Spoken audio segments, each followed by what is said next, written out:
Em nome do Pai, e do Filho, e do Espírito Santo. Amém. Olá a todos, como é que vocês estão? Tudo bem com vocês aí nessa quarentena? Tudo bem com vocês? Nem sei porque que eu estou falando, vocês não podem responder. Mas enfim. Bom, eu estou escalado hoje para falar sobre o tema dos 10 mandamentos. Então vamos lá, vou direto ao ponto. Não sei se esse vídeo vai ficar muito grande. Se ficar muito grande, eu divido ele em duas partes, tá certo? Porque realmente tem muita coisa para falar. Mas vamos começar, vamos direto ao ponto logo depois da vinheta, sim, porque agora nós temos vinheta. Então solta a vinheta. Bom, então antes de começar esse tema, sobre os 10 mandamentos, eu preciso estabelecer algumas premissas com vocês. Pessoal, antes de tudo, deixa eu começar perguntando uma coisa. Para que serve uma lei? Então, tipo, a gente está aqui, nós somos cidadãos, nós temos direitos, deveres, tal, perante a lei. E o que é que essa lei ela faz? A lei ela serve para botar ordem na casa, né? Para não deixar virar a casa da mãe Joana. Então, basicamente, quando nós temos uma lei, ela serve para, assim, aquilo que a gente estava falando, né? Para evitar bagunça, evitar algazarra, evitar crimes, enfim, serve para isso, para deixar as coisas organizadas. Fazendo um contexto do que aconteceu no Antigo Testamento, porque a gente vai ouvir falar nas leis de Deus no Antigo Testamento, tá bom? Inicialmente, é claro, lá no livro de Êxodos. Eu queria fazer um pequeno resgate histórico para poder continuar com essas premissas. Bom, vocês devem saber como é o contexto histórico, né, do povo de Deus, né, a nossa origem, né, o povo resgatado das mãos de Faraó, que perambulou pelo deserto por 40 anos, guiado por Moisés. Bom, vocês já devem saber dessa história aí, né? Tem um filme até bem interessante que eu acho que é O Rei do Egito, eu acho que é isso. Eu vou colocar algumas imagens aí para vocês verem. É um desenho, um longa-metragem muito bom. E ele retrata bem a questão de como é que foi essa aventura aí de Moisés para resgatar o povo de Deus. Quando esse povo estava no deserto, só para deixar bem claro, eram caravanas e caravanas e caravanas. Era uma civilização quase inteira que estava perambulando pelo deserto, certo? Então vocês imaginem povos e povos, famílias e famílias, pessoas e pessoas perambulando pelo deserto. Vocês conseguem imaginar mais ou menos como é que seria meio caótico essa cena? Como é que seria para dar de comer para esse povo tudinho? Como é que seria para botar a ordem na casa? E se alguém se dispersasse pelo meio do caminho? Então foi uma tarefa um pouco, um tanto que complexa, né? Isso daí. E por 40 anos ainda mais, né? 40 anos fazer um negócio desse aí é complicado, né? Então, naquela ocasião, lembrando que Moisés é quem estava guiando esse povo. Moisés foi o responsável por libertar o povo e, seguindo as ordens de Deus, estava conduzindo o povo pelo deserto, né? A peregrinação. Aquilo ali já é a prefiguração do que é a igreja, né? A prefiguração é essa, a gente caminhar seguindo um líder, seguindo uma cabeça, no caso a igreja de Cristo, seguindo a Cristo. Quando naquela ocasião o povo estava peregrinando pelo deserto, estavam acontecendo uma série de desordens. Então aconteciam pequenos furtos lá dentro, eles mesmos lá entre eles, né? Haviam desavenças, haviam brigas, havia idolatria a falsos deuses também, certo? Então, lembrando que esse povo ele era escravo de um faraó. Então era muito comum mesmo que esse povo acabasse pegando a cultura de lá. Então o faraó ele tinha, o pessoal era muito praticante do politeísmo, né? Então eram vários deuses, fora os costumes próprios que cada um trazia. E é muito complicado você fazer, juntar essa galera todinha e manter a unidade peregrinando por 40 anos no deserto. Foi daí que vieram as leis de Deus. Na ocasião, Moisés subiu até o monte e quando desceu com a tábua das leis, né? As famosas tábuas da lei. Um fato bem curioso é que elas não eram enumeradas, tá? Elas não eram exatamente enumeradas e apesar de que a gente costuma falar, né? Primeiro mandamento, segundo mandamento, mas como está narrado lá no texto bíblico, lá no livro de Êxodos, não é assim que está lá, não está enumerado desse jeito. É claro que cada um foi escrito numa sequência, mas não está assim. Primeiro mandamento esse, segundo mandamento esse, tá? E naquela ocasião, então, foi que vieram aqueles famosos mandamentos. Esses mandamentos foram herdados pelo povo. Quando eles chegaram até a Terra Prometida e dali veio o povo judaico, né, a população judaica, aliás, foi dali que vieram as leis, que o pessoal chama de a lei de Moisés. pessoal fala muito nesse contexto, é por causa disso. E essas leis, só para deixar bem claro, os 10 mandamentos que nós falamos, que nós aprendemos lá na catequese, que as criancinhas aprendem, desde criancinha, né? Aqueles 10 mandamentos são de depois da fundação da igreja. No Antigo Testamento, os mandamentos que eram citados no Antigo Testamento antes da vinda de Jesus eram os mandamentos da lei de Moisés, que é especificamente para aquele povo. Max, aqueles mandamentos estão errados, então não é que estejam errados, é que eles foram muito específicos para aquela época. E tem mais um detalhe. Alguns daqueles mandamentos, por isso o pessoal fala muito, né? Lei de Moisés, né? A lei de mandamento de Moisés. Estou falando certo? Enfim. A lei do mandamento de Moisés lá. Porque muitos dos mandamentos que existem foram escritos pelo próprio Moisés. Alguns realmente vieram inspiração divina, né? Deus mandou fazer. Os outros não é que não sejam inspirações divinas, mas é que não foram diretamente a mando de Deus, e sim um discernimento de Moisés ao longo do tempo. Então, só para vocês terem uma noção, se a gente for juntar esses mandamentos que existiam no Antigo Testamento, eram mais de 600 mandamentos. Certo? Então, imagina aí, você vai ler lá a Bíblia achando que vai encontrar 10. Na verdade, tinham mais de 600. Então, se eu não me engano, eram mais de 250 mandamentos falando sobre coisas obrigatórias que eles tinham que cumprir, e mais de 340 falando sobre proibições. Então, só para vocês terem uma noção que não foi bem 10 mandamentos bonitinho como muita gente pensa, tá certo? Então, só para deixar bem claro a premissa, né? O primeiro ponto da minha premissa, eu tenho duas premissas a fazer. A primeira dessas premissas é propor para vocês o que filosoficamente uma lei faz. Gente, uma lei ela é uma forma material de conduzir e regrar algo que é fruto de uma mentalidade a ser combatida. Como assim, Max? Complicou demais essas coisas, enfim. Vou dar um exemplo. Uma pessoa que tem instinto assassino, por exemplo, né? Vou pegar uma pessoa que, sei lá, nasceu psicopata. A pessoa que, sei lá, aquele personagem do cabelinho esquisito do filme onde os fracos não têm vez, sabe? Pronto, aquele cara ali, pronto, psicopata nato, né?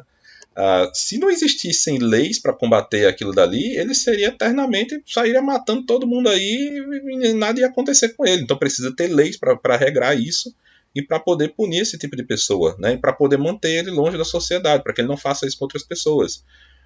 Eu não estou colocando aqui no momento crimes feitos sem querer, né? Não estou falando disso no momento, não. Isso é só para exemplificar.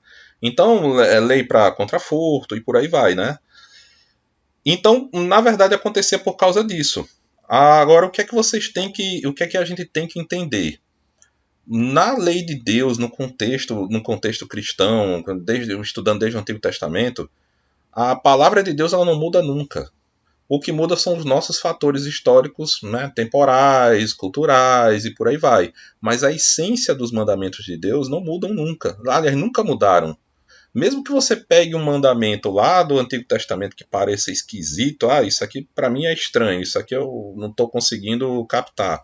Mas quando você vai para um contexto, você entende o que é que aquilo ali quer dizer, e dali nós tiramos entre aspas, né, sei lá, a moral da história, né, por exemplo. Nós tiramos um valor daquilo ali.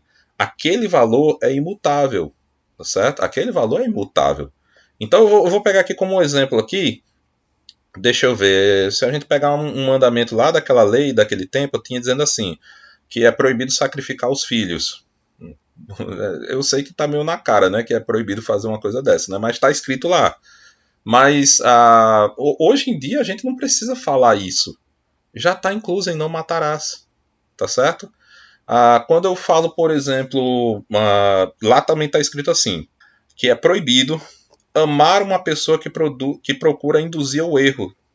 Também é proibido relaxar a aversão ao enganador. Também é proibido ocultar evidências do sedutor pelo seduzido. Essas três coisas que eu acabei de falar, se vocês prestarem bem atenção, isso tem a ver com corrupção, né? Corrupção, só para deixar bem claro, essa palavra corrupção, corromper quer dizer degradação.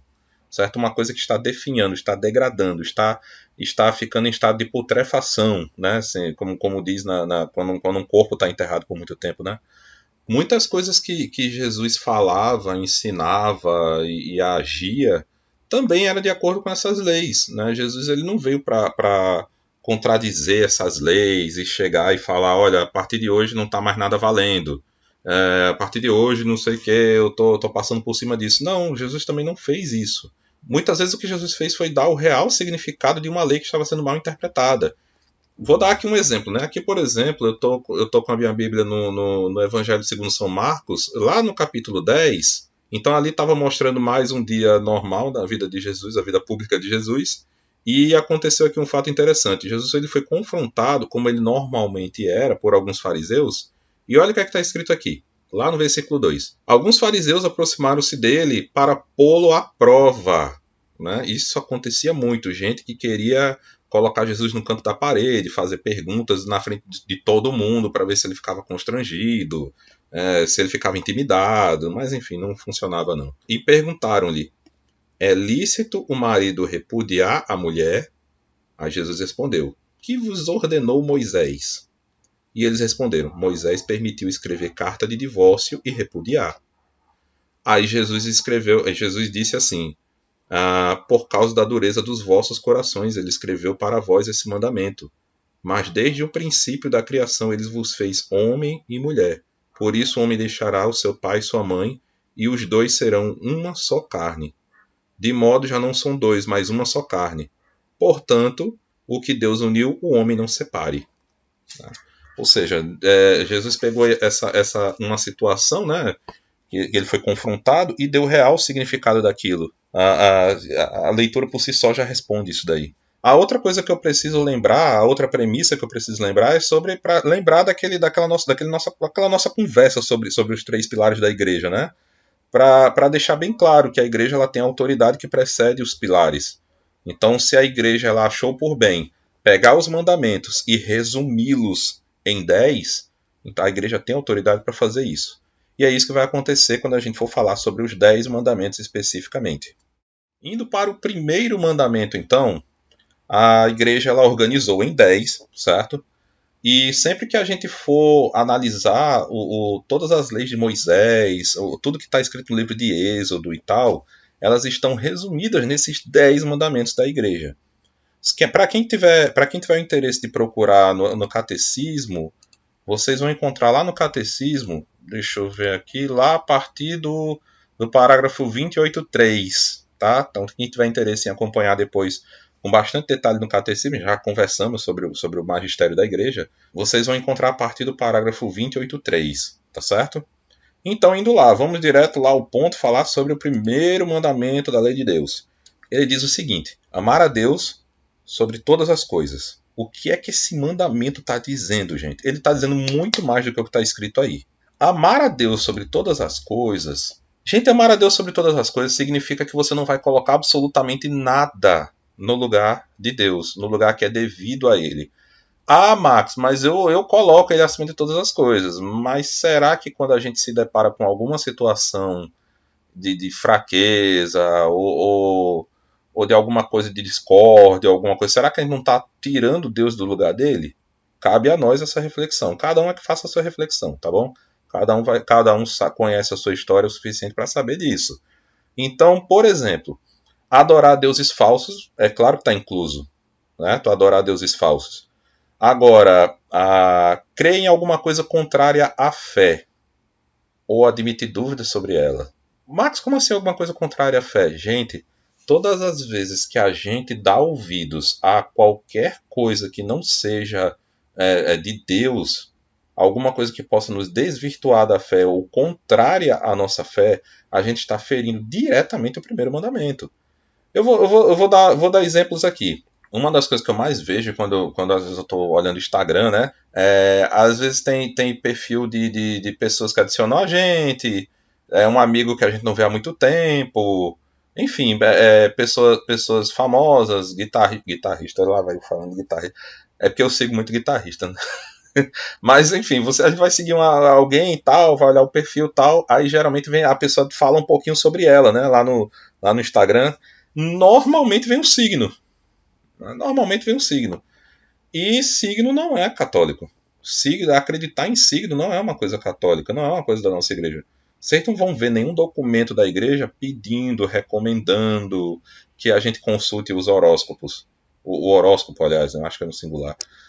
O horóscopo. Você não vai ver um santo da igreja falando, porque você é do signo de sei lá o quê, aí você vai ser assim. Tá entendendo? Não existe nada disso. E é o que eu mais vejo, a gente falando isso. Tem gente que ainda faz assim, né? Tem gente que tem uns perfis que botam assim, Deus, em primeiro lugar, e não sei o que, aí bota o signo embaixo. Tá entendendo? Às vezes bota 084 para dizer que é natalense, né? Enfim, aí bota o signo lá no meio. Gente, só para deixar claro, então, signo não é a da igreja. Se você acredita em signo, você está dizendo, em outras palavras, assim, você está demonstrando que você está dando atenção a uma coisa que não veio de Deus, não veio da igreja, e você está acreditando que aquilo dali vai determinar a sua vida, vai determinar quem você é, vai determinar seu futuro, e por aí vai, etc e tal. Então você está tirando o lugar de Deus para colocar naquela coisa. E olhe lá quando a gente não deposita a nossa fé naquela coisa. É o caso de superstição, né? Pessoas supersticiosas. Gente, superstição também está incluso nisso. Tá bom? Então sabe aquela história de trevo de 4 folhas, passei embaixo de escada. Eu vi um gato preto, coitado do gatinho. Eu vi um gato preto, vai dar azar. É porque sexta-feira, sei lá de quê, vai acontecer não sei o quê, é que eu quebrei o espelho. A gente vive num país que é muito miscigenado, né? Não só de etnias, mas também de culturas, né? E crenças, né? Então é muito comum a gente ver isso. É muito, no nosso país o pessoal acredita em tudo. E então, muitas vezes o pessoal permite o sincretismo religioso. Sincretismo é diferente de ecumenismo, tá? Ecumenismo é o respeito mútuo entre diferentes crenças. Sincretismo é quando você pega elementos de outras crenças e coloca dentro da sua crença. Sincretismo religioso não é aprovado pela igreja. Tá certo? Nenhuma religião faz isso. E isso não é intolerância, não. Isso é coerência com a sua fé. Você está respeitando a sua característica religiosa, da religião que você está decidindo seguir, a igreja que você está seguindo. Então é por isso que a gente não faz isso. Mas aqui no Brasil tem esse costume, né? E no Brasil o pessoal fala, se você pegar a imagem de Santo Antônio, botar de cabeça para baixo, aí você consegue um casamento. Aí, enfim, vem um bocado de coisa assim, que mistura, que quando você vai ler os escritos da igreja, o catecismo, quando você vai ler a Bíblia, quando você vai ver os documentos da igreja, quando você vai ver a doutrina da igreja, não tem nada disso dizendo lá. Então é preciso que a gente saiba filtrar essas coisas, porque quando a gente faz isso, a gente está ferindo diretamente o primeiro mandamento de Deus, certo? Também está incluso você propagar coisas contrárias aos mandamentos de Deus, às coisas de Deus, né? Tudo isso aí está incluso. Fazer parte de cultos ou de outras coisas que não sejam católicas também está incluso no primeiro mandamento. E também está incluso coisas como, por exemplo, adivinhação, magia negra, esoterismo, acreditar em vidente, acreditar, enfim, acreditar nessas pessoas, né? Espiritismo. Mas eu sou católico e sou espírita. Gente, isso não existe. Eu acho só aqui no Brasil que existem essas coisas, que o pessoal brasileiro inventa de tudo. O brasileiro cria tudo, né? Mas isso não existe. Esse negócio, porque eu sou da religião tal e sou não sei o que. Volto a dizer, aqui no Brasil é muito miscigenado culturalmente, então às vezes é até comum encontrar, mas ser comum não quer dizer ser normal, tá bom? E é comum encontrar isso, mas isso não é normal, porque não está de acordo com a coerência que você escolheu para a sua fé, certo? Tem um padre Paulo Ricardo, que eu gosto muito dele, eu recomendo muito os vídeos dele, as formações dele, é um carequinha ele. Ele costuma dizer, ninguém é obrigado a ser católico, mas uma vez que você decide ser católico, não descaracteriza a igreja, certo? Não vamos deixar a igreja virar a casa da mãe Joana. Então, tudo isso está incluso no primeiro mandamento, tá certo? Sempre que a gente coloca algo ou alguém em primeiro lugar na nossa vida, a gente está cometendo o pecado da idolatria, tá certo? A idolatria. No futuro, a gente vai ter formação sobre imagens e esculturas, aí a gente fala melhor sobre idolatria. Se eu tiver escalado por esse tema, eu não sei se vou estar escalado. Segundo mandamento, não tomar seu santo nome em vão. Então, basicamente, o que quer dizer esse mandamento, né? Não tomar seu santo nome em vão. Fazia parte, desde antigamente, as pessoas usarem o nome de Deus em coisas ilícitas. Tá certo? Só para deixar bem claro, gente. Deus não é o nome de Deus. Max, então qual é o nome de Deus? Olha, eu só vou falar agora porque nós estamos em um momento catequético, tá? Mas não é lícito sair falando por aí o nome dele, tá bom? O nome de Deus, gente, é uma palavra que eu não sei como se pronuncia direito, mas é algo parecido como Yahvé, certo? Seria isso. Que aportuguesando ficaria algo como Javé, certo? Esse é o nome dele, tá bom? Assim como o nome de Jesus na língua original é Yeshua. Aportuguesando, né? Aliás, no Ocidente, aportuguesando não, no Ocidente é assim, né? A gente chama de Jesus, né? Lá nos Estados Unidos chama de Jesus, né? Por exemplo. Mas esse é o nome dele, tá bom?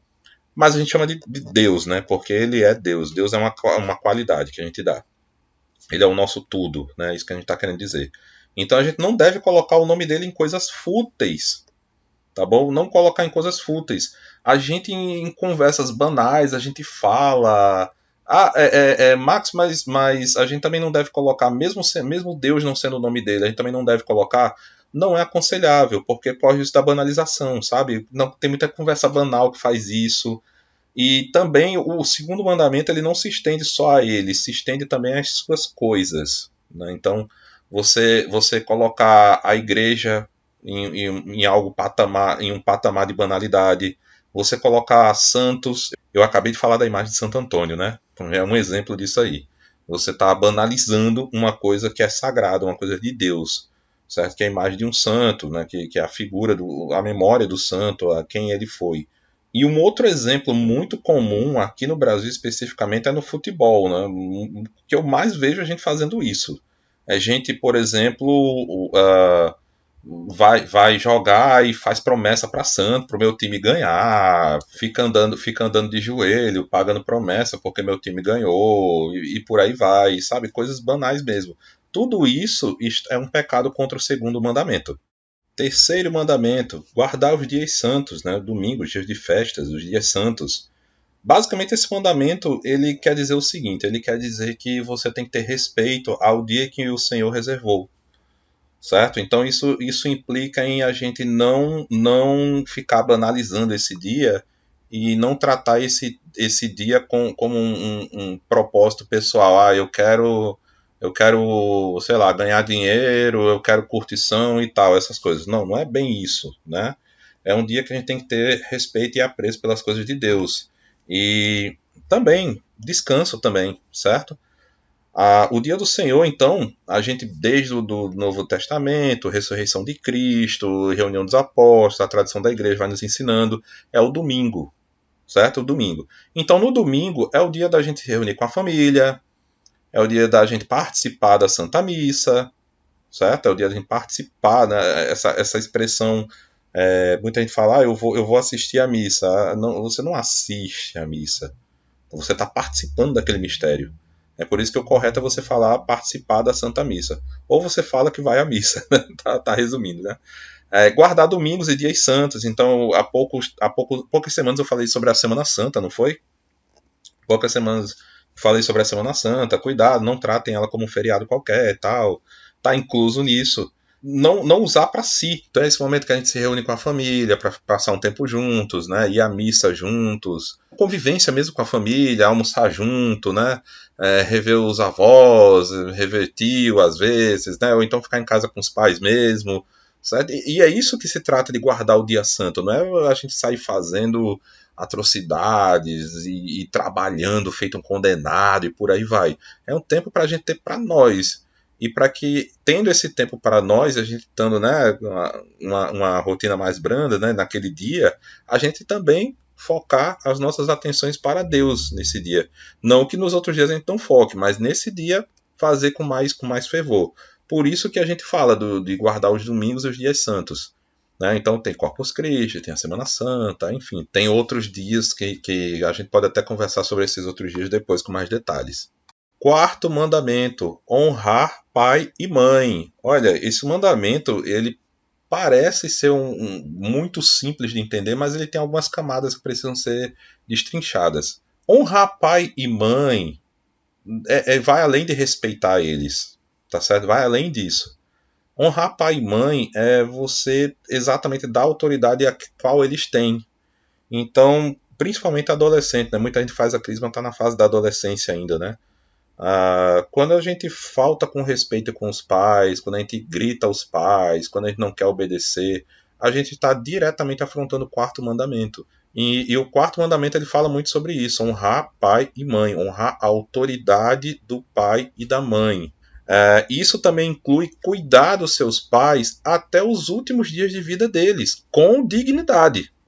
E o que é dignidade, gente? Dignidade é exatamente isso, é uma qualidade moral que a gente dá para a pessoa, uma qualidade de valor, de honra que a gente dá para aquele ser humano. A gente está reconhecendo aquela pessoa como um filho de Deus e a gente está dando o devido valor para aquela pessoa. A gente não, traduzindo, né, em palavras mais simples, a gente não está tratando essa pessoa como um bicho, né? É isso que significa dar dignidade às pessoas. Na igreja nós temos, por exemplo, pastoral da rua, pastoral. Na igreja, por exemplo, nós temos a pastoral de rua, que são as pessoas que vão cuidar dos moradores de rua. Então não é somente chegar lá e dar comida ou dar dinheiro, não. É sentar com essas pessoas, rezar por elas, ouvir o que elas têm a dizer. Muitas delas querem desabafar as coisas, conversar com elas, bater um papo, aí nessa conversa e dar uma comida, dar alguma coisa que a pessoa esteja necessitando, né? Na igreja nós temos a pastoral de rua, mas nós temos a Sociedade São Vicente de Paulo, que faz isso com famílias em estado de miséria. Nós temos a comunidade Toca de Assis, que vai até as ruas para cuidar desses moradores de rua. Aí corta cabelo, né, faz a barba desse povo, né, também dá o alimento, lógico, não pode faltar. Mas conversa, ouve essas pessoas. Isso é tratar a pessoa com o mínimo de dignidade, certo? Dá um lugar para a pessoa morar e por aí vai. Então, quando a gente fala sobre honrar pai e mãe, também inclui isso. É você tratar o seu pai e sua mãe com dignidade até os seus últimos dias de vida, mesmo que eles estejam velhinhos e gagá. Aqui na Crisma, eu vou pedir até perdão a vocês, que eu vou invadir a privacidade de alguém aqui. Corina, você me perdoe, tá? Corina é uma das crismandas que faz parte do grupo aí, tá no grupo de WhatsApp de vocês. E Corina, ela é uma crismanda que em janeiro desse ano ela perdeu a mãe dela. E ela foi. Assim, quando eu penso no quarto mandamento, honrar pai e mãe, ela é uma das primeiras pessoas que vem na minha cabeça, porque ela cumpriu esse mandamento com louvor. Ela cuidou da mãe dela até os últimos dias da mãe dela. E ela tratou a mãe dela, ela não simplesmente abandonou a mãe dela no hospital, no asilo e deixou lá. Não, ela ficou cuidando da mãe dela. Se eu não me engano, ela tem uma irmã, ela com a irmã dela ficaram ajudando e ela ficou lá com a mãe dela. Tá entendendo? Tratando, cuidando dela. Foi a pessoa que colocou ela no mundo, né? Então ela tratou lá a mãe com dignidade. Ela é uma filha de Deus, é a mãe dela, né? Enfim. E isso é um exemplo de tratar os seus pais, mesmo quando eles já estiverem perdendo a lucidez, mesmo quando eles já estiverem velhinhos, imóveis numa cadeira de rodas ou numa cama, tratar do seu pai. Muitas vezes é isso mesmo, é cuidar deles, dar a papinha na boca, é dar banho neles, trocar a fralda. Tem alguns casos de idosos que até chegam ao ponto de usar fralda. Minha mãe fez isso com meu avô antes dele falecer. Então é isso, a gente cuidar, tratar. Isso é honrar pai e mãe. Também está incluso no quarto mandamento, preste bem atenção, se a gente fala honrar pai e mãe, então tá incluso honrar a paternidade e a maternidade. Então isso quer dizer o seguinte, quer dizer que a gente também não deve ficar interferindo na criação alheia. É claro que eu não estou incluindo situações de crimes, fulano pega o filho, tranca no calabouço, não estou falando nada disso não. Estou falando não ficar se metendo na vida alheia, não ficar se metendo na criação alheia, certo? Não colocar os filhos contra os pais. Então, se por acaso você, arquiteta, fica influenciando jovens a ficar contra os seus pais, é uma afronta ao quarto mandamento também. Tá certo? Às vezes eu vejo, às vezes eu tô olhando na internet, aí eu vejo postagens, principalmente postagens direcionadas a jovens. Tem uns perfis que criaram no Instagram, perfis que são bem famosos, tem bastante seguidores aí, milhares de seguidores, e vez ou outra eles colocam uma postagenzinha em nome de um suposto empoderamento do jovem, ficar afrontando o seu próprio pai. Então, às vezes eu fico olhando aquilo, caramba, essa postagem ela está claramente colocando filho contra pai. Né? Então, isso é uma afronta ao quarto mandamento também, tá? Lembrem-se disso, gente. Além de serem filhos de Deus, eles foram as pessoas que colocaram vocês no mundo. Ah, mas o meu pai não presta, a minha mãe não presta. Sentimento de respeito e atitude de respeitar e honrar independe disso. Independe disso. Quantas e quantas histórias eu não já ouvi de pessoas porque o pai abandonou o filho, o pai, sei lá, vivia embriagado, espancava filho, espancava esposa. Lógico, isso é um absurdo, deixa a pessoa indignada com um negócio desse. Mas quantas e quantas histórias eu não já ouvi que no leito de morte a pessoa se arrependia, o pai se arrependia por causa exatamente dessa misericórdia que a gente tem com a pessoa. Tudo bem, você teve falhas como pai, mas você é meu pai. Entendeu? Eu vou te amar do mesmo jeito. Nenhum pai, nenhuma mãe é perfeito, porque o ser humano não é perfeito. A gente está tentando dar o nosso melhor. Então, honrar pai e mãe tem a ver com isso também. Tem a gente olhar além disso, olhar além dos defeitos. E tem a ver com isso, né? Só quem perdeu seu pai e sua mãe deve saber essa dor, né? Graças a Deus, no momento que eu gravo esse vídeo, meu pai e minha mãe estão tão bem, estão vivos. Amo meu pai, amo minha mãe. Né? Eu sou muito grato à criação que eles me deram, a tudo que eles foram e são para mim até hoje, os avós que eles são. Eu devo tudo a eles, né? Graças a Deus. Mas assim, uma pessoa que já perdeu o pai, já perdeu a mãe, essa pessoa sabe como é doloroso. Então, não esperem chegar e sentir essa dor para se tocarem do quanto eles são valiosos. Tem uma música que eu acho muito, muito legal. Essa música ela é bem bonita. Essa música ela foi criada pela comunidade Colo de Deus e o nome da música é Acaso Não Sabeis. Tem um trecho lá que ele canta Acaso Não Sabeis que eu sou da Imaculada e um trecho específico que ele canta assim: só quem já foi órfão sabe o valor do amor de mãe.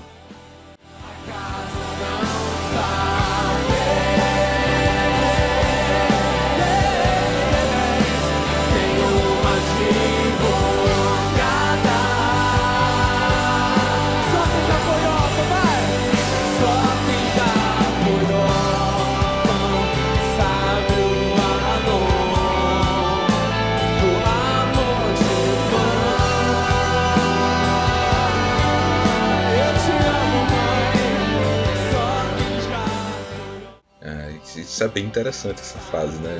Muito interessante, bem forte isso, né? Só quem já foi órfão sabe o valor do amor de mãe. Ele usa o verbo no pretérito, porque teologicamente ela é a nossa mãe. Então uma pessoa que não descobriu esse amor de mãe e passou a reconhecer, deixou de ser órfão. Eu gosto muito dessa música porque esse trecho ele resume bem essa coisa de honrar pai e mãe e dar valor àquilo enquanto eles estão aqui. Isso é bem interessante mesmo.